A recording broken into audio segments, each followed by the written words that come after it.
Though I know I should be weary, still I venture someplace dooky. Vulgar viewer, I turn loose. Dooker juice, Dooker juice, Dooker juice. Get out of my fucking spot! And why do you have my shirt? Fuck. Like, who are these people?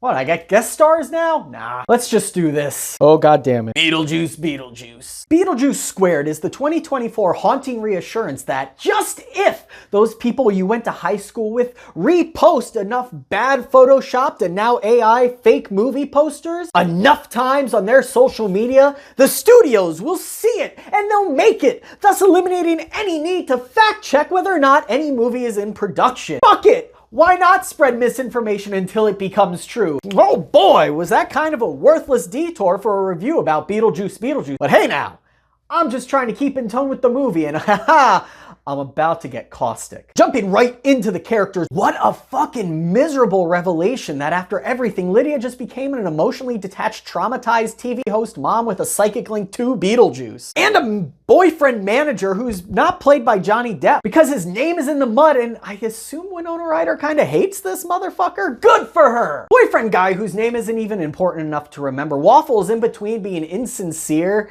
and just a hapless goof so ineffectively that the only thing you are convinced of is the writers had no idea what the fuck they were doing when they were writing him. And Delia, while having some of the best lines, and not to mention the best moments in the movie, comes across lost and is only really there because she was in the first one. And not a pedophile. But don't worry, if you liked Charles Dietz, he shows up in the form of stop motion animation, a gravestone picture, and sort of just bumbles around in a side plot of the movie just enough that I'm pretty sure Burton got his buddy likeness rights checks. It's almost like Tim Burton was maliciously complying with the studio mandates that his ass not be in the movie. Jenna Ortega is wasted as Lydia 2.0. Like, if you're gonna have her in the movie clashing with her mom over the loss of her dad and her mom not being there, why not take it in a direction that she's a superficially popular extrovert as a way to mask her loneliness? Kind of against casting type. It's wild that you could have almost the same exact dynamic while giving this talented actress something to fucking do. In this, we just sort of get great value Wednesday. But what about the star? What about the B-man himself? After all, when everything's said and done, this is who they came to see. Mr. 17 Minutes himself, if nothing else. His scenes are gonna be fun and full of energy.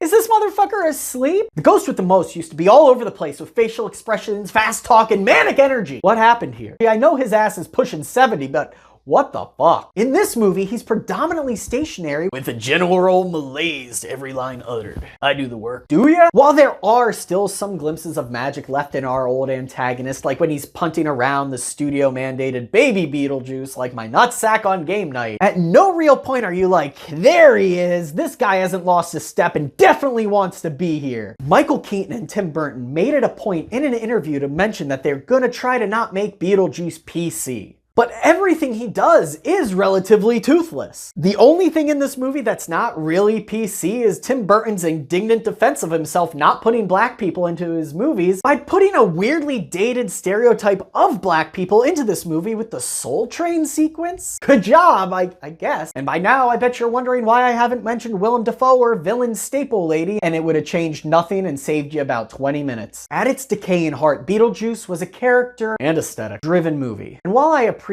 coupling it with a good complex story, it doesn't need one. You can make it simple. They don't do that here, and it becomes too much, and things just get dropped down the juice hole. I ain't trying to make a 10-minute long video here, so I'm gonna just speed through this part. Lydia's having beetle visions while trying to reconnect with her daughter while also grieving the loss of her father. All the while, her boyfriend is trying to ride her for clout. Astrid doesn't fit in well at school and does not connect well with her mother. She meets Ghost Boy, learns he's a ghost boy, develops crush on Ghost Boy, and is immediately taken advantage of. Delia is trying to turn her grief into artistic expression and make some money off of it, and then she fucking dies. But because this is Beetlejuice, she still hangs around doing nothing. All the while, there's an actor turned undead detective looking for Dolores and Beetlejuice themselves. Did you follow all of that? Because they cram it into just under 2 hours, so nothing builds organically and plot lines just get dropped. I always try to commend practical effects in movies, and it works in this one, but my praise doesn't extend much beyond that aside from the soundtrack. I think I'd be more forgiving if the movie tried something different and stuck with it, but everything different they tried, they drop, and then it just sort of becomes a rehash of the first Beetlejuice by the end of the movie. If I wanted an updated Beetlejuice 1, I would just go watch the fucking musical. It tries to over over-explain and under-explain at the same time, kind of like when I'm trying to hotbox Juno's smoky neck slit. Hate to break it to you, but I don't give a fuck that Beetlejuice used to be a grave robber and was poisoned. The mystery of what he was made him fun. I mean, you're gonna bring up the Maitlands and write them off by saying that they found a loophole and moved on, and you think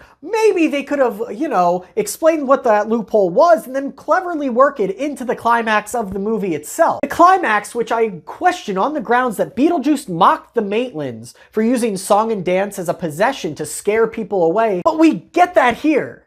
And solely because we got it in the first one and we need to redo this gag.